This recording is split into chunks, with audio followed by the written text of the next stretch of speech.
میں صرف رسول اللہ کا قرآن پڑھتا ہوں۔ رمضان سارا قرآن پاک، سارا رمضان۔ اب تو عادت ہی نہیں رہی ہمیں قرآن پاک کی۔ اگر لوگ ناراض نہ ہوں تو محفل نعت ہوتی ہے تو تلاوتیں کتنی ہوتی ہیں، اور نعتیں ہم نے ذوق ہی نہیں بنایا، ذوق ہی نہیں بنایا ہم نے تلاوت قرآن کا، اس لیے کہ قراء، علماء، فقراء ان کو ہم تیار ہی نہیں کر رہے، ہم تو ایکٹر پال رہے ہیں جو پیسے لیتے ہیں نعت خوانی کے، معاذ اللہ۔ او میرے بھائی، کیا قرآن میرے نبی کی نعت نہیں؟ حضرت عائشہ صدیقہ رضی اللہ تعالیٰ عنہ کے پاس صحابہ گئے، کہنے لگے اماں جی ہمیں نبی پاک کا اخلاق بتلائیں، تو اماں جی کہنے لگی جاؤ جا کے قرآن پاک پڑھو، کالا خلقہ القرآن، سارا قرآن میرے نبی کے اخلاق کا ہی نام ہے، یہ ساری نعت ہے، یہ ساری نعت ہے۔ اس نعت کو سننے لوگ کیوں نہیں آتے؟ اتنا رش میں اپنے نعت میں اتنا تراویح پہ کیوں نہیں ہوتا؟ اور ملت کا جوان یاد رکھے، بوڑھے تراویحاں پڑھتے ہیں، ضعیف تراویحاں پڑھتے ہیں، گھٹنوں میں درد ہے تراویحاں پڑھتے ہیں، بیمار بوڑھے تراویحاں پڑھتے ہیں، جوان وہاں چوک میں کھڑے۔ کیا جوانی اس لیے ہے چوکوں میں کھڑا ہوا جائے؟ کیا جوانی اس لیے ہے کہ سعودی عرب جانے کے لیے پاسپورٹ بنانا ہو تو 2.5 گھنٹے کھڑا رہے تو؟ شناختی کارڈ کے دفتر تو کھڑا رہے، پروٹیکٹر کے لیے کھڑا رہے، کافروں کے سامنے کاسا لیسی کرنے کے لیے تو کھڑا رہے، تو نوکری پہ جائے تو ساری رات کھڑا رہے، اور تو قرآن کے لیے کھڑا نہیں ہوتا؟ میرے محبوب نے فرمایا من قام ایمانا واحتسابا غفر له ما تقدم من ذنبه، فرمایا جو رمضان المبارک میں اللہ کی رضا کے لیے گناہوں کی معافی کے ارادے سے قیام کرے گا، راتوں کو عبادت کرے گا، اللہ اس کے پچھلے سارے گناہ معاف فرما دے گا۔ نوجوان ارادہ کریں، پروگرام بنائیں کہ انشاءاللہ قرآن پڑھنا بھی ہے، قرآن پڑھوانا بھی ہے، سننا بھی ہے، اور انشاءاللہ بولیے سننا بھی ہے اور پڑھنا بھی ہے اور پڑھانا بھی۔ ہمت کریں، دلیری کریں، آ کے کھڑے تو ہو، اللہ توفیق عطا کرے گا۔ پہلی بات یہ کہ روزہ رکھیں، دوسری بات یہ کہ قرآن پاک کی تلاوت کریں، اور روزہ رکھیں تو روزے کے سارے حسن سمیت اسے رکھیں۔ نبی پاک نے فرمایا رمضان غمخاری کا مہینہ ہے، غمخاری کریں۔ ہمارے زمانے میں 2 قسم کی تکلیفیں ہیں، ایک تو غریب آدمی، اس کا حال یہ ہے کہ وہ مانگتے ہی گزارا کرنا چاہتا ہے، اس نے ہاتھ یوں کر لیا ہے تو اب اس کا یوں ہونے کو تیار نہیں۔ ضرورت اگر کسی آدمی کو کسی دروازے پہ لے جاتی ہے تو برا نہیں، لیکن سوال کا اپنے اوپر دروازہ کھول لینا یہ ٹھیک نہیں۔ فاقہ کشی پیدا کریں، حوصلہ پیدا کریں، تھوڑے پہ گزارا کرنا سیکھیں۔ غریبوں کو بھی اجازت نہیں کہ وہ نکل کھڑے ہوں میدان میں مانگنے کے لیے، ٹولیاں نکلتی ہیں رمضان میں، جتھے نکلتے ہیں خیرات کٹھی کرنے والے۔ بچیں، میرے نبی پاک صلی اللہ علیہ وسلم نے فرمایا جس نے بغیر ضرورت کے سوال کیا، جب قیامت کے دن آئے گا تو اس کے چہرے کے اوپر گوشت نہیں ہوگا، صرف ڈھانچہ ہی ہوگا۔ اتنی بھیانک صورت میں آئے، بغیر اشد ضرورت کے سوال نہ کر، کبھی سوال نہ کر۔ اور امیروں سے گزارش ہے کہ رمضان ہمدردی کا مہینہ ہے، ہمدردی کریں تو سامنے والے کی عزت کا بھی خیال کریں۔ یہ بات درست ہے کہ غریب سیاڑا نہیں ہوتا، اس لیے کہ جس کی جیب میں پیسے نہیں ہوتے بھائی اسے عقل بھی نہیں ہوتی، جس کے گھر کار نہیں ہوتی اسے چلانے کا طریقہ، جس کے گھر اوون نہیں ہوتا اسے چلانے کا طریقہ بھی نہیں آتا، جس کے گھر میں چیزیں ہوتی ہیں اسے چلانا بھی آ جاتا ہے، جدے گھر دانے اودے کملے بھی اس کے سیانے ہو جاتے ہیں۔ تو چودھری صاحب، سیٹھ صاحب، نواب صاحب آٹا تقسیم کرتے ہیں، کھڑے ہو کے فوٹو کھچاتے ہیں، فیس بک پہ دیتے ہیں، اور ایک آٹے کا تھیلا اور 10 اخباروں میں فوٹو۔ اللہ سے ڈریں، رمضان ہمدردی کا مہینہ، ہمدردی کا۔ غریب کو دیں تو اس کی عزت کو رسوا نہ کریں۔ میرے نبی پاک علیہ السلام کے صحابی حضرت عبداللہ ابن عمر رضی اللہ تعالیٰ عنہ ڈھونڈ کے لاتے تھے مسکینوں کو، ڈھونڈ کے، اور جب لاتے تھے تو اپنے دسترخوان پر بٹھا کر اپنے ساتھ افطاری کرایا کرتے، اور پھر فرمایا اللہ تعالیٰ نے لن تنالوا البر حتی تنفقوا مما تحبون، اللہ کے راستے میں وہ چیز دینی ہے جو تمہیں زیادہ پیاری ہو۔ کون سی چیز جو تمہیں؟ میں تھوڑا سا بے باک ہوں، بعض دوستوں کے ساتھ، سب کے ساتھ نہیں۔ ایک دوست مدرسے میں گھی دینے آئے ایک دفعہ، تو وہ والا گھی دے گئے جو سب سے سستا تھا، تو میں نے کہا مجھے دیانتداری سے بچائے، آپ یہی کھاتے ہیں گھر میں؟ کہنے لگے نہیں۔ تو میں نے کہا پھر ہم نے بچے مارنے کے لیے تو نہیں نہ رکھے ہوئے، کیا وہ والا گھی اللہ کے راستے میں پیاری چیز دے رہی ہے نا، اس لیے گلے گلے نوٹ لوگ مسجد کے گلے میں ڈال جاتے ہیں۔ پھٹے ہوئے ڈال جاتے ہیں، کہتے ہیں جوڑ لیں گے مولوی صاحب۔ اور خدا کے بندے پیاری چیز دینی تھی تو نے، اور تو نے اس کا ترجمہ الٹ کر لیا ہے۔ سمجھ لیں رمضان المبارک میں کسی غریب کی مدد کرنی ہے تو ساتھ اس کی عزت بھی کرنی ہے۔ نبی پاک علیہ السلام کے دروازے پر جب سے، یہ جملہ ایک ہے لیکن بڑا قیمتی ہے، صحابہ کہتے ہیں جب ہم دروازہ رسول پہ جاتے تھے خیرات بھی ملتی تھی اور عزت بھی ملتی تھی۔ خود بھیک دیں خود ہی کہیں منگتے کا بھلا ہو، خیرات بھی ملتی تھی اور عزت بھی ملتی تھی۔ نبی پاک ساتھ عزت بھی دیتے تھے، مسکین کو غریب کو دیں اور خیر خائی کریں۔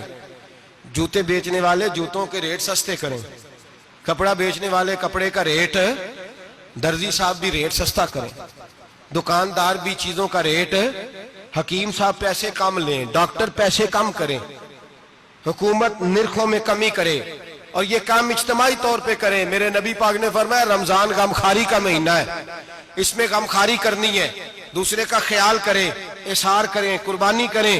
یہاں ہر چیز کا ریٹ بڑھ جاتا ہے رمضان شریف میں، ہر آدمی کہتا ہے میرا سیزن آ گیا ہے، توجہ بڑھائیں، خیال کریں، غمخواری کا مہینہ ہے۔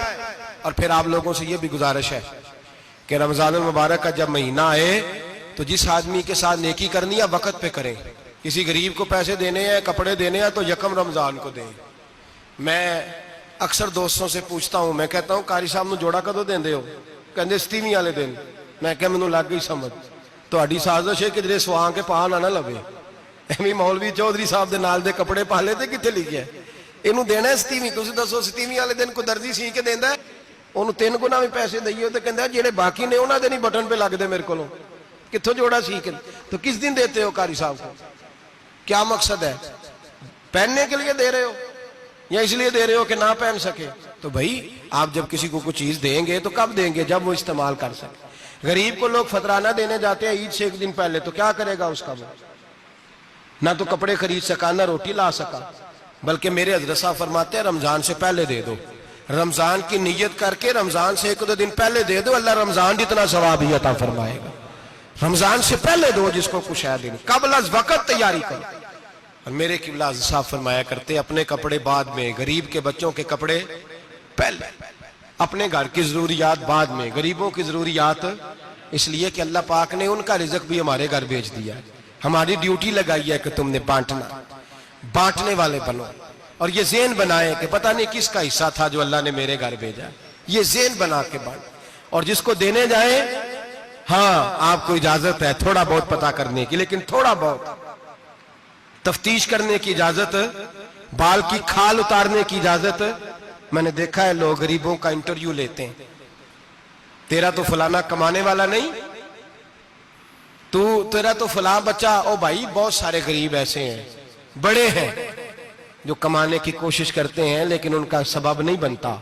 ہاں ہے ایسے لوگ جو سعودی عرب چلے گئے ہیں، کہتے ہیں تیرا تو فلاں باہر نہیں گیا، ہے گیا ہے، لیکن سارے سعودی عرب جانے والے بھی مال کمانے کی طاقت نہیں رکھتے، کئی وہاں بھی بیٹھ کے بیچارے قرضوں میں الجھے ہوئے ہیں، وہاں والوں کے ظلم کا شکار ہیں، بہت ساری آزمائشوں میں۔ تو تفتیش کرتا ہے۔ میرے امام شافعی کا ایک جملہ اگر آپ کو یاد رہ گیا تو بات بن جائے گی۔ امام شافعی رحمت اللہ، بلکہ حضرت غوث اعظم جیلانی کے پاس وہ بات آپ کو زیادہ فائدہ دے گی۔ حضرت غوث اعظم جیلانی کو ان کا ایک مرید سمجھانے لگ گیا، کہنے لگا حضرت جی آپ سب کو ہی دیتے رہتے ہیں، ہر بندہ مستحق نہیں ہوتا، ذرا ٹٹول کے دیا کریں۔ تو غوث اعظم جیلانی فرمانے لگے بھائی مجھے تو لگتا ہے تو بھی ان چیزوں کا مستحق نہیں تھا جو اللہ نے تجھے عطا کر دی ہے، پہلے تو بتا تو مستحق تھا، تجھے اپنی حیثیت اوقات کا پتہ ہے جو اللہ نے تجھے دے دی ہے؟ طاقت تھی، کوالٹی تھی، تیرے اندر وہ صلاحیت تھی، رب نے تو نہیں تیری تفتیش کی کہ تو قابل ہے کہ نہیں، تو اللہ کے بندوں کی تفتیش کرتا پڑتا ہے۔ امام شافعی فرمایا کرتے، امام شافعی فرماتے رب تجھے پرکھ کے نہیں دیتا، ٹٹول کے نہیں دیتا، رسوا کر کے نہیں دیتا، تو غریبوں کے ساتھ یہ سارا ظلم کیوں کرتا ہے؟ بس پتہ چل گیا وہ ضرورت مند ہے تو دے، اس لیے کہ اجر تجھے غریب نے نہیں دینا، اجر اللہ نے دینا ہے، اور اللہ اجر عمل پہ نہیں دیتا، اللہ تو نیت پہ اجر عطا فرماتا ہے۔ تو نیت دیکھ تیری کس طرح کی۔ تو میرے بھائی غریب کو دیں، قبل از وقت دیں۔ رمضان مبارک میں چوتھا کام، بات آخری اور چوتھا کام سنیں، رمضان میں دین سیکھیں۔ شیطان قید ہوتا ہے زیادہ سے زیادہ، اور جب آدمیوں کا پیٹ خالی ہوتا ہے نا تو ذہن جو ہوتا ہے نا وہ بھی اس کا فریش ہوتا ہے. اس میں کوشش کریں دین سیکھنے کی. میرے نبی کریم صلی اللہ علیہ وسلم نے اس دین کو علم کا دین قرار دیا ہے، شعور کا دین قرار دیا ہے، فہم کا دین قرار دیا ہے. نبی پاک صلی اللہ علیہ وسلم نے فرمایا ایک عبادت کرنے والا عشاء کے بعد کھڑا ہو اور فجر تک نماز پڑھتا رہے. ایک عالم دین عشاء پڑھ کے سو جائے، اٹھ کے فجر پڑھ لے، تو وہ 70 عبادت کرنے والوں کا درجہ زیادہ نہیں، عالم کا درجہ پھر بھی زیادہ ہے. اس عالم دین کا درجہ زیادہ ہے، اس لیے کہ وہ لوگوں کو آگاہی دیتا ہے، شعور بخشتا ہے. یہ دین جو ہے یہ، اور نبی پاک صلی اللہ علیہ وسلم نے فرمایا عبادت کرنے والے پر عالم کا درجہ اتنا ہی زیادہ ہے جتنا میرا درجہ اپنے غلاموں پر زیادہ ہے. عالم کو حضور نے اتنا بڑا مقام دیا. دین سیکھیں، شعور حاصل کریں. یہ فقاہت کا دین ہے، شعور حاصل کرنے کا دین ہے. اور نبی پاک صلی اللہ علیہ وسلم نے فرمایا دین کی ایک بات سیکھ لینا 1000 نفل پڑھنے سے زیادہ درجہ رکھتی ہے. دین کی ایک بات سیکھ لینا 1000 جنازے میں شرکت سے زیادہ درجہ رکھتی. دین کی ایک بات سیکھ لینا، میرے نبی پاک صلی اللہ تعالی علیہ وسلم ارشاد فرماتے 1000 مریض کی عیادت کرنے سے زیادہ درجہ رکھتی. فرمایا جس نے رات کے ایک لمحے میں دین کی ایک بات سیکھی، اللہ اسے ساری رات عبادت کرنے سے زیادہ ثواب عطا فرمائے گا. میرے ارشاد فرمایا کرتے جب سیکھنے والے کو یہ ثواب ملے گا تو بتائیے سکھانے والے کو کتنا ثواب ملے، اسے اللہ کتنا درجہ. رمضان آ رہا ہے، شیطان قید ہے. دین پھیلانے کی کوشش کریں، جد و جہد کریں. بڑی نیند آتی ہے فجر پڑھ کے، لیکن اگر کسی کا ارادہ بن جائے کہ دین سیکھنا بھی ہے اور دین بچوں کو، تو پھر کوئی نیند غلبہ. ایک مثال ایک عالم نے سمجھائی. کوئی بزرگ تھے، درویش عالم، ان کے پاس ایک عورت آئی، کہنے لگی میں بچوں کو سویرے بڑا جگاتی ہوں، بچے جاگتے نہیں نماز کے لیے. بڑا عجیب جواب دیا بزرگوں نے، درویش نے، عالم نے. کہنے لگے بی بی کیوں نہیں جاگتے، جگایا کر، بیدار کیا کر، اٹھایا کر. کہنے لگی بڑی جدوجہد کرتی ہوں، اٹھتے نہیں، بیدار نہیں ہوتے. اللہ والے تھے نا. کہنے لگے یہ بتا اگر اس کمرے میں آگ لگ جائے تو پھر بچوں کو کیسے بیدار کرے گی؟ آگ سے بچانے کے لیے کیا کرے گی؟ پھر تو بالوں سے پکڑ بھی گھسیٹنا پڑا تو گھسیٹ کے کمرے سے لاؤں گی، پھر تو چوٹیں لگتی ہیں تو لگ جائیں، پھر میں پرواہ نہیں کروں گی. آپ فرمانے لگے یوں سمجھ لے جہنم کی آگ جل رہی ہے، اگر تیرے بچے نے نماز نہ پڑھی تو آگ لگ جائے گی، اگر اس نے عبادت نہ کی تو اسے آگ. اب جیسے بھی تجھے اٹھانا پڑتا ہے اٹھا گھسیٹ کے باہر لا، لیکن اس کی نماز قضا. نیند بڑی آ رہی ہے سویرے، لیکن اگر دین نہ سیکھا تو مشکل ہو جائے. جیسے بھی اپنے آپ کو جگانا چاہیے، ہمت کرنی چاہیے، دلیری کرنی چاہیے. ہمیشہ مدحت خیر الانام میں گزرے، دعا ہے یہ عمر درود و سلام میں گزرے. آخر دعوانا